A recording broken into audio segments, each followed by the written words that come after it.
Ashley, welcome to the Retail Whore Podcast.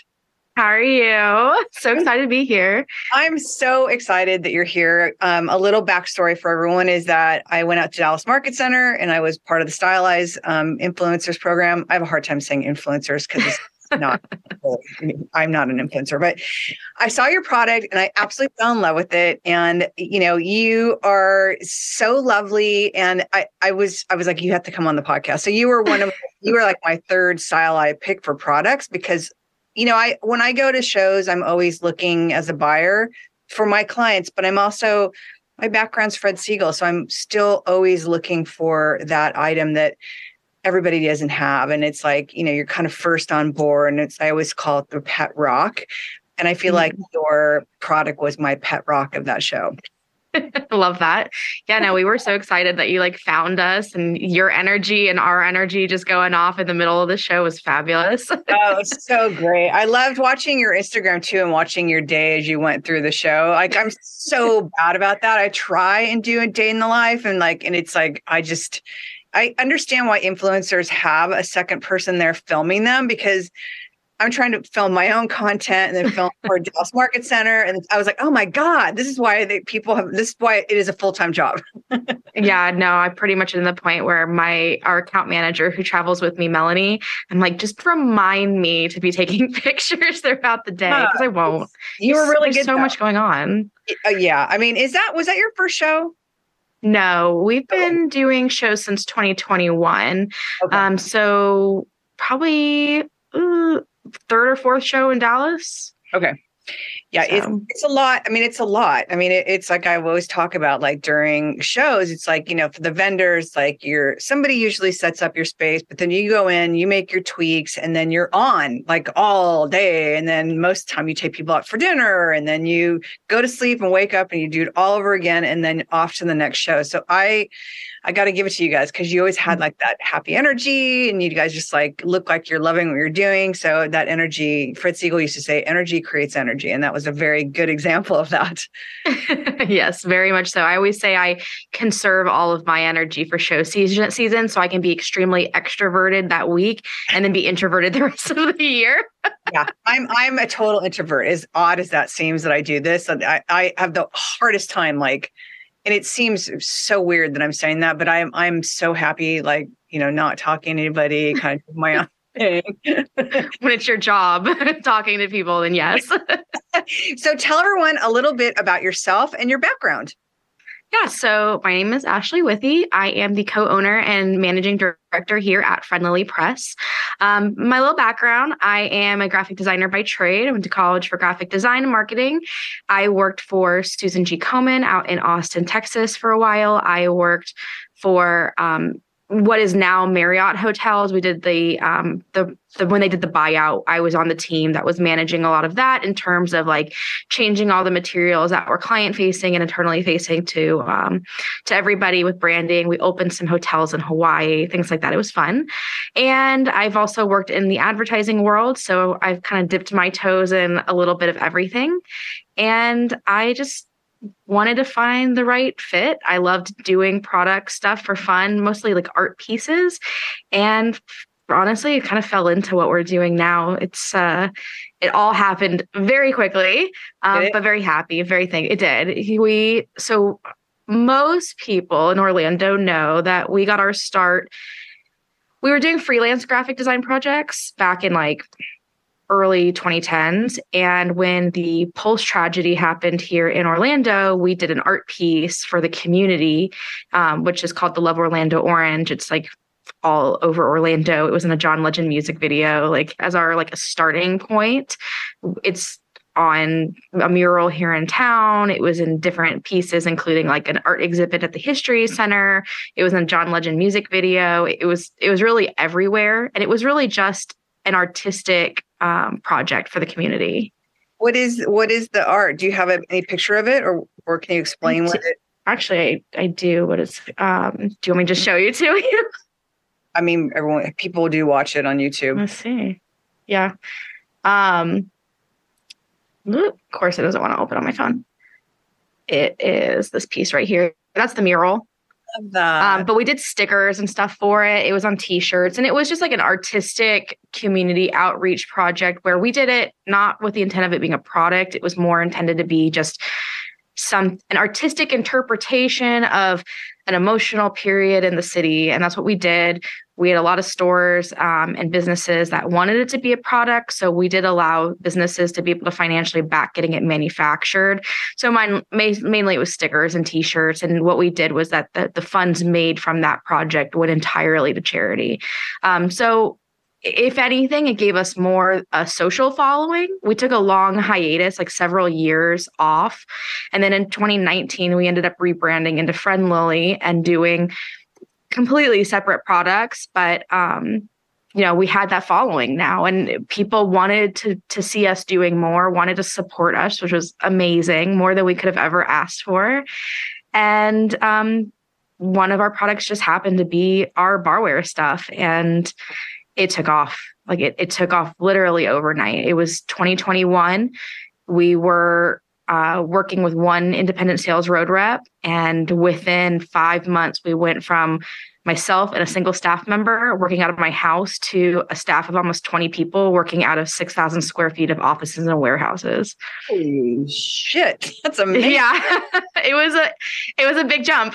As I said, it was crazy. It was unanticipated. We had never even done a show before. And even up to that point, we had never done a show. We did our first market in Atlanta in that July. Wow. So tell everyone what Friendlily means, because it has a meaning. It does. Everybody thinks I have a daughter named Lily, which is absolutely not the case. It's just friendly is an adverb. It means to do things in a friendly way. And it just kind of ties back to that, original start for us. So it's really important that we do community give back projects, donating to charities. And really, even like our philosophy internally, customer service, they have to be, we always say like your friends at Friendlily. And where new product development is concerned, it has to exemplify bring community and competition. It has to be about bringing people together. So we don't just launch things, whenever we want and just this, that, and whatever. We're very methodical about making sure it fits the philosophy too. When you first started out, what were the products that were on the line? Because now, for people that haven't seen it, it's this amazing bar line, but they're like I'm for some reason really into acrylic right now, because one of the other items that I found was acrylic games like paddle board and like dominoes, and it just felt so modern and so fresh. Like, what was the first introductions on the line? And then obviously you had the barware on it, but how did it all start? So I kind of knew that I wanted to do what we're doing right now, but I didn't understand at the time the scale that it would grow to. We started doing primarily stickers, tote bags, greeting card line, and then we just happened to be building into some barware houseware items, more with the concept of like house items, rifles right here, a couple doors down from us. So they were definitely a huge inspiration to us in the early days. And, being able to be a brand and a product that applies to your entire life was, it's a goal. I think that's true for any product line, but, it was literally 2 SKUs in our whole catalog. And we had a rep that, like I said, that just saw the potential in it and told us to push it. And so we went to our first market with 500 different SKUs of our acrylic drink stirrer line. And we were packed every day to the show, like lines. We brought 4 people to us to write orders at our first show, and we probably could have brought more. It was insane. And every show since then has been like that. It's such a great, I like, because you also do custom, correct? Mm-hmm. And then you have your own, all the different designs, but they're so cute and cheeky. Do you have any of the ones that you can show anybody? I don't know if you have any sitting next to you. I don't have any next to me, but I can get some if you want me to run and grab any. We'll make sure we have links in them. There'll be links in them. Okay, cool. Yeah. But tell me a little bit about so they are acrylic cutout and their production's done in the US, correct? We actually do everything from this warehouse here in Maitland. So we're Maitland, it's a suburb of Orlando. Like I said, we're around 6,000 square feet of operating space here. And yeah, all the designing, the manufacturing, the packaging, and shipping all happens in this facility. So being able to offer customization, low quantities, low opening orders, low MOQs on custom SKUs, doing the private labeling, things like that, it's super easy for us to do because everything's pretty much being made to order as it is. You were in your house for a while. I was a while too long. I started this podcast in my office in the house, which is the smallest house on earth, and with 3 barking dogs. And it was like half of the first year of the podcast, all you can hear is Peanut, like who's my old lady, just barking at random. And I'm like, I'm so sorry. And I outgrew that so much. So now I'm actually like, my house is out there and I'm in the back half of my yard. So I can, but it's 6,000. That's a lot to grow. Did you jump originally from your house office to the 6,000 square feet? Yeah, we need it. We needed every bit of the space. So the machine, how many machines do you have and how do you create these? Because that's my question is like, if you're producing these, how are you doing this? So we started with a small machine, like a hobbyist machine, and learned very quickly that was not going to be sustainable. They're just not built for volume. People always ask me about that. Like, well, what about hobbyists that like want to make your stuff? Like, well, anybody's going to rip off anybody. It is what it is. But we learned very early on that just wasn't sustainable. So we have 5 machines in-house of industrial lasers that run things and working to expand the type of equipment that we have to be able to offer new products in the future. So it's definitely a full operation, to say the least. We have the machines, have to go through regular maintenance periods. We have staff here that specifically is trained to operate these machines, and they're running essentially around the clock. Oh my God, that's amazing. So are the cards, I don't remember seeing the cards at the show. Are the cards and whatnot still on the line, or is it just now been scaled to just the stirs, the barware? It's been scaled just to to the barware, not just the stirs, but just to the barware. The greeting cards kind of fell off a long time ago just because we weren't really expanding that line. And Michelle, how it is. Like, you have to have 50 SKUs to be able to really offer a good variety to a wholesale buyer. You can't just go to them with, hey, I have 3 SKUs. Do you want to spend $250 to do an opening order? It just doesn't work that way. So we haven't really focused on that. Now we do have plans to potentially reopen the greeting card line in a unique new way. But that's slightly down the road from now. So barware, what else is included in the barware? Because I think you got new introductions when I saw you. Yeah. So right now, the acrylic line that you're familiar with comes in 5 different sizes. So the drink stirs are our bread and butter. They're our original product line. We then had launched the garnish pick and their charcuterie food pick sizes. So the garnish picks are great for like a cocktail with a garnish. Like, my son loves to use them in marshmallows in his hot cocoa. You can use them as a skewer on a charcuterie board. Lots of fun things. And then the charcuterie food picks are great for charcuterie boards or cupcake toppers. Then we launched the pitcher mixer size, which is an oversized piece. Really fun. And again, it just to kind of help create a tablescape. And then at Dallas, when we actually met you, we had just launched the bento box size, which is the same designs. They're just scaled down. So they're actually about 1 inch to 1.5 inches in height, and it's meant for like kids' lunch boxes. So it's really fun. And then school. And then other than that, we've got, cutting boards, the glassware line, the wine bottle tags, which is our version currently of a greeting card. And then the bar cart signs were the ones that were super popular in Dallas when you were out there with us. I love those. When you sit down to design this line, because you had said you had 500 SKUs, like that's insane. So what does that process look like? It was a matter of figuring out the categories that we wanted to start with. So we kind of had to think of everything. You think of every type of party, every type of buyer, every type of event, every holiday. We wrote out what the categories were going to be and then figured, okay, if we can only have 20 SKUs in each category. What are the first 20 that come to mind? So, we thought sports, you need to have a sports category. So you've got the typical ones: baseball, basketball, soccer, football. And then you're thinking, okay, what's farther than that? Like equestrian, you're going to have pickleball, obviously. And just kind of thinking in that manner. And it really allowed us to be able to expand that line. And it was a lot of work. It was my husband and myself just designing for easily 80-hour weeks is what it felt like, just to try and get the catalog ready for our first show. And, we've gone back since then, and we've redone some of the original sets to try and improve them, make them better. The machinery is different too. So our capabilities and how things look on acrylic is different than it was day one. So we cycle through. What, with the categories that you're doing, do you also do collegiate? Because I know, like in the South, collegiate is huge. It's not so big here in California. SC and UCLA, I think, are the two but is collegiate a big part of your business in the South, or no? We do. It is. We do what we call the teams collection.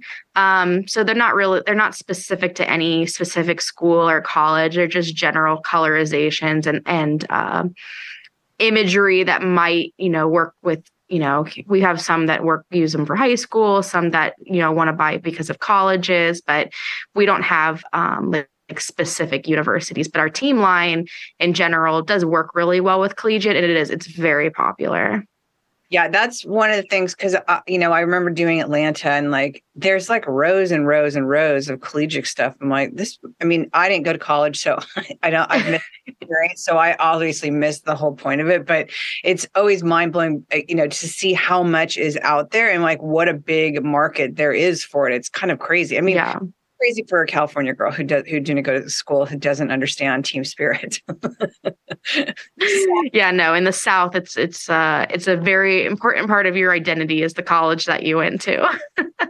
Talk to me a little bit about some of the stuff that's coming up, because we are recording this in the summer. This is going to come out right before the gift shows. I'm assuming that you are working months in advance. Like, what do days look like for you now that the line is out and it's, it's introducing new products to your already large line? What does it look like now for you guys on a design day? We are still fulfilling summer orders. As crazy as that sound, we've still had orders rolling in since the show. Even yesterday, it's a matter of, hey, we saw you a couple months ago at a show, and okay, let's get that order in, and working with them, especially because so much is customized to each specific customer. We're preparing, like you said, for markets in January. We are working on our catalog, new product SKUs, new designs, seeing what we're able to put our best foot forward with. We have some projects that we would love to launch that I don't know if we're going to have launched in time for January, but we have, like I said, been revamping some past designs. We did launch that barware sign collection over the summer with limited SKUs, and it's done so well. So we're doing some fun new things to add to that, and just kind of keeping it fresh and fun. And then other than that, we are, as you and I talked before, we started, expanding our territory boundaries. So right now we work with a sales representative group in the Southeast, and we're working to add coverage in the West, which is going to be really great for us. Very exciting. Tell everyone about the bar, because the bar signs, it's very vague. Like I love them because there are snarky signs that you can hang on your bar or hang on a wall. Tell everyone, give some of the phrases that are there, because y'all know I'm a big snarky mom, so. Most popular is definitely the please leave by 9. More snarky ones, we have get the fuck out, which has been very popular, but it's with a smile, so it's okay. We have the recipe collection, which again has been a really popular one, and it's in our art style with some of our favorite recipes that we've used in the past for different marketing pieces. They've been really great for people. It's just like a fun little piece to put on your bar cart, and it becomes a recipe in decor. Other than that, we have different seasonal ones that have been really popular. So we've got like Halloween coming up. So we have the coffin. We have the coffin with the skeleton. We have the headstone that here for the booze, which is a great one. There's a lot of really good ones. But yeah, I mean, and like I said, we're just going to keep expanding it because it's fun, you know? Oh my gosh. Why do anything that isn't? The idea of the recipe, where did you get that idea? Because there's I forget who it is, but somebody will take your family's recipe, like in your grandmother's handwriting, and put it on a cutting board for you. But I love the idea of the recipe. And did you, when you shot it for the catalog, did you make the recipe to go with it? So we did recipe card, like thank you cards a long time back, and we've made some more art than we ever needed for it. And people loved it. Like we had customers like, oh, can I order these for, postcards for my own shop? So we had a good response from it, and the art's fun, and we can actually use like a visual demonstration of like our product and a drink. So we were able to just utilize those. And we used recipes that, like I said, were more just things that we like. I mean, that's kind of always what I do, honestly. Like, I know some of it is you got to listen to what the customer wants, but at the end of the day, I'm like, I just do what I like. And it just seems like other people like the same thing. With the F-bomb thing, did you get any pushback for it? Because I talk about this. We had Shay Gagne on. Love Alex. I think 2 weeks ago. And I told the story. Everyone on the podcast has heard it, so I apologize. I'm going to say it again. But, as a buyer, Twisted Wares has phenomenal. We had Missy on last year, I think our first year. And, the F-bomb, like with anything, the F-bomb outsold everything. And it's like, as a buyer, you follow the trend of sales. And boy, did I follow it. Like I followed it like way too deep. It was like trouble. And then it was like, okay, no more F-bombs. Did you have any pushback? And is it still selling the way? Because I'm sorry, it was the number one item that we've ever sold at that pharmacy. Yeah, no, I mean, we're still selling it, and we have other SKUs that use the F-bomb, and for sure, like we have the fuck hearts, and people love them. They love them. We have a whole naughty collection, and even if a store doesn't buy it, they enjoy flipping through the bin and seeing all the different options that they have. So no, we've never really gotten any pushback from it. I think, I think that's the benefit of having so many SKUs, quite honestly, is that like we have a little bit of something for everybody. And I've said that before too, honestly, like we're so cross industry and so cross platform where a store is concerned that like there truly is something for everybody. Any idea about opening a store in the future? We actually do have a little store here in Orlando. She's a little baby store, but she's a store nonetheless. We do a lot of, online sales, like direct to consumer, and we wanted to be able to expand having some options. So we did, and it's just like a fun, cute little shop. We've got greeting cards, bar related items that match well with our products. We have a lot of private schools in our area, so we have a lot of kids' gifts. And then other than that, just like some fun, just what we want to carry products, and people love it. And it helps that, everything that we do is pink and fun. So I always say when I'm buying, like, if it's pink, if it's cotton candy or smiley faces, like it's probably going to fit well into the shop. Okay, because that was not in your bio, young lady. I mean, it's so little. She's building. Oh, I love when I get surprised by a guest. So space, or is it somewhere else? And what is the square footage? It's here at our shop. Like I said, so our warehouse it's two large warehouses in the back. And then we've got offices like the one I'm sitting in right now. On one side, we have a large production space, which is kind of like a fishbowl, honestly. That's right off the shop space. So when we have customers come in, mostly they're doing pickup orders, but they're able to come in, and not only are they able to see things out and peruse while they're here, but they can actually watch product being assembled, which is really fun for them. That is brilliant. I've said for a long time, like, retail is evolving. And I think that if you stay in the same, you don't think outside the box as far as like what is going to bring a customer into your store. And I've always said like the interactive part of it and having like, oh yeah, as a surfboard shaper, and we had talked years ago about doing a store. I'm like, I think we should do a store and have a shaping room with a glass window so you could be shaping boards and people could be shopping whatever and see you or whoever is shaping boards in the back. I mean, I really truly think that is such a big part of what retail is going to look like in the future, that, you know, it's because after a while, it has to evolve, and it has to evolve past like, you know, just going in and shopping, and it's going to end up being through customer service and through interactive. And I think that is like so great. So do you have a lot of people just lingering in the window? And when they come on the side, is it like, okay, I don't see them? No. There's people come in and they get excited, and we kind of actually, so I'll send you a picture, but how we have like the production room set up, we have large shelves that wrap the whole room, and that's where we keep the acrylic line specifically. So it's just like a full wall of just drink stirrer packages, and it's really fun to look at. Like, it's very visually appealing. Wow. So people get really excited when they come in and they see that. And we actually, how we have it set up, because obviously the goal is to create as little waste as possible. We have like a row, for example, the front bin and the back bin. That front bin is product that's our product, catalog product with our labeling. And then that's in package, ready to go. The back bin is just loose, ready to be packaged. So we can make packages as needed. But this way, like if somebody does private labeling, we don't have to destroy an entire package to change out the labeling for them. So it's just a system that works for us. But so we let customers come in and they can literally just shop the wall, and it's really fun for them.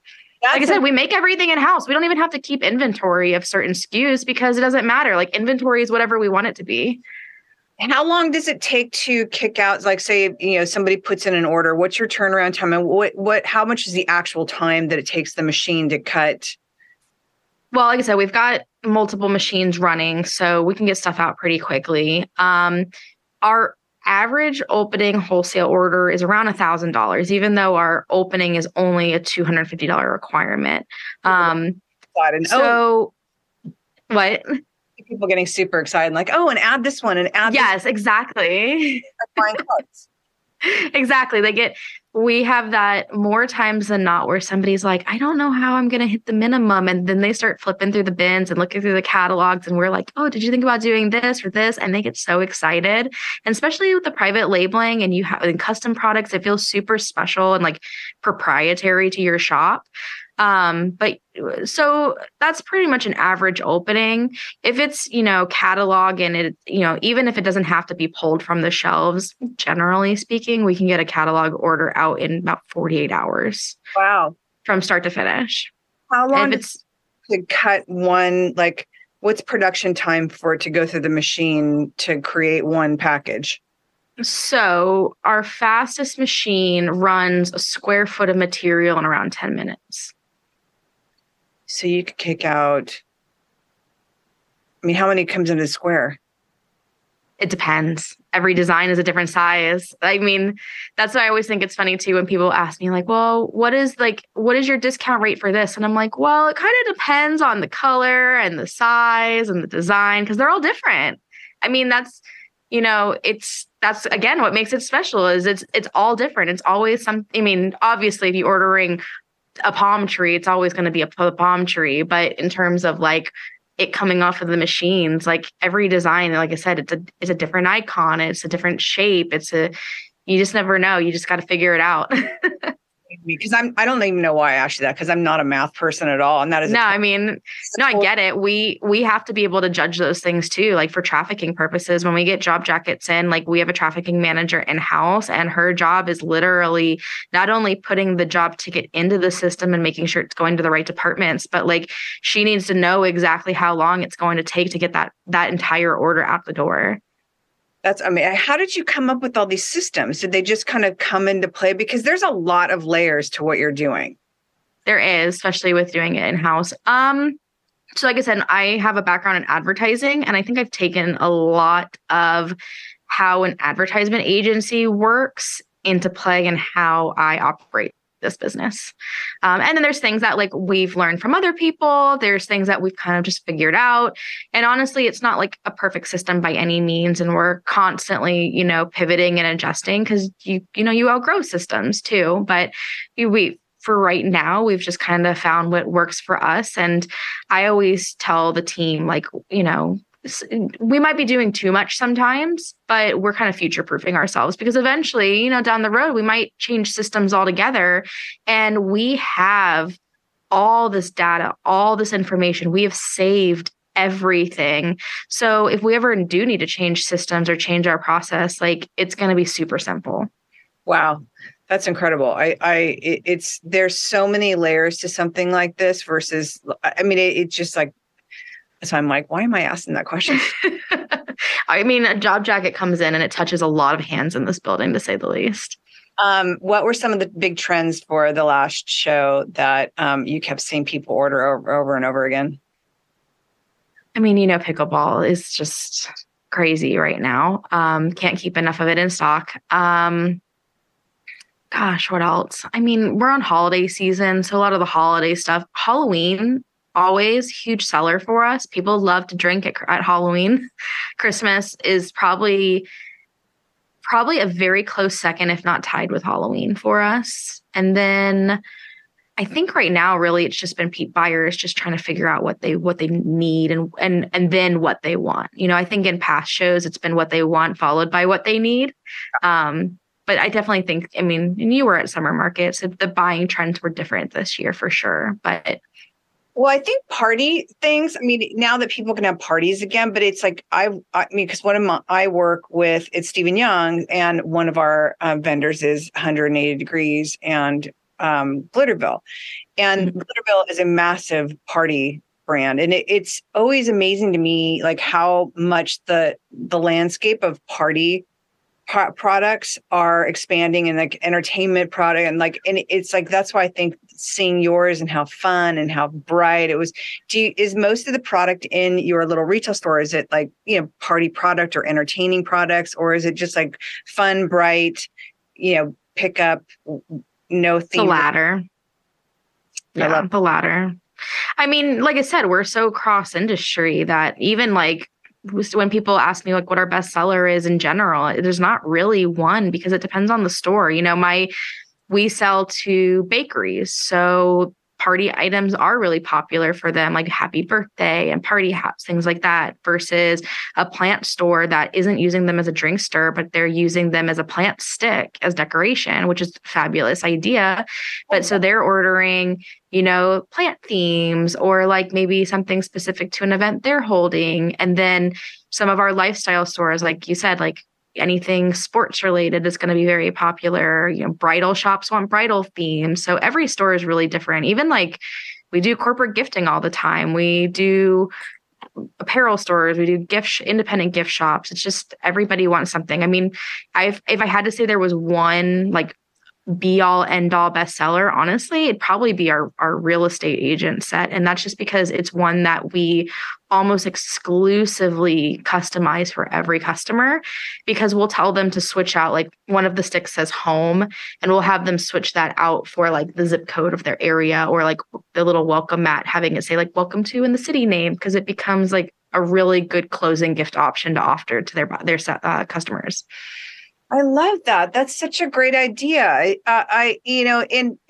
Wow. It's just all the different things you just like mentioned. It's like, it is like an ADD. Like I'm so ADD, and that right now I'm like, kind of like, whoa, like that is a lot of different stuff.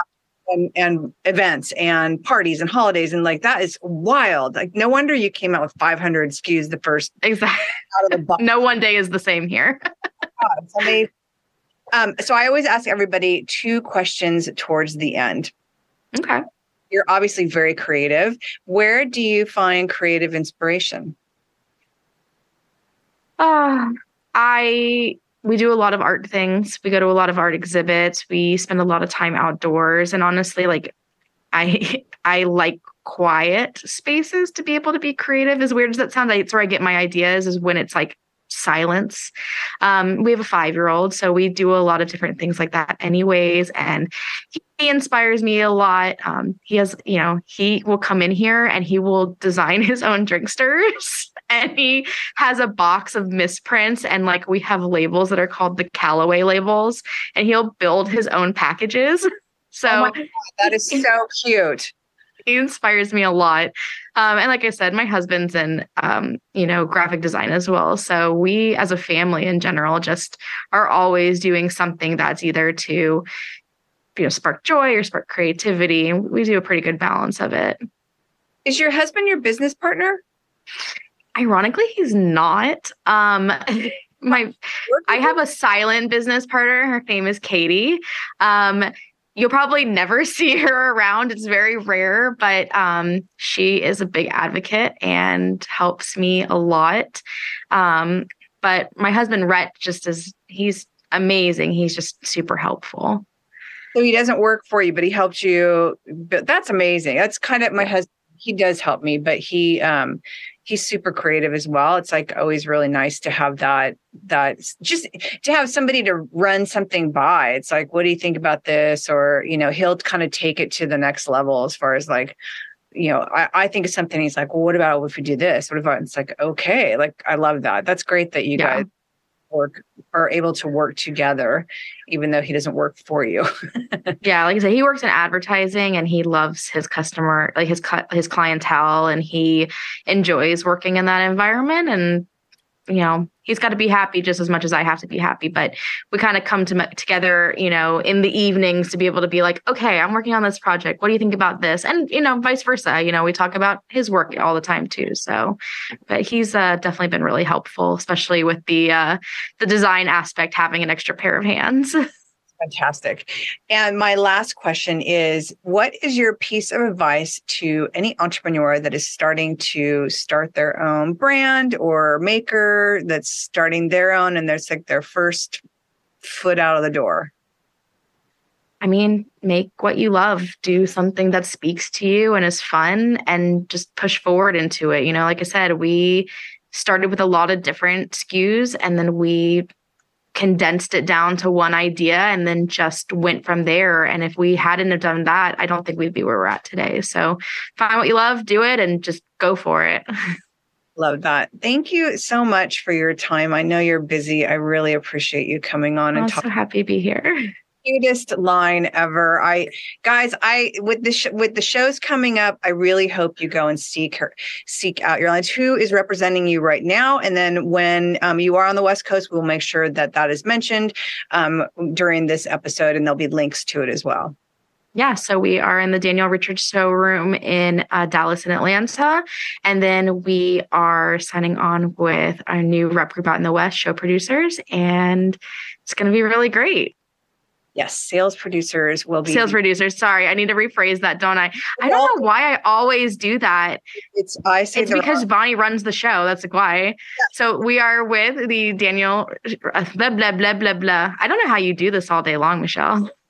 It is. Well, you hear me when I get tongue tied. It's like it's kind of, I think, what has made this podcast, somewhat endearing is that I don't do pre-questions. I'm literally asking people questions like I don't know. I mean, I get a bio, but I try not to dig too deep because I really want to hear and you'll hear me trip up a lot. Like, yeah, I butcher words. It makes my digital managers not with me anymore, but it would, like, you could just see it was like cringeworthy when I would, but that's me. And that's, I try not to, I am exactly who I am on camera as I am when you see it.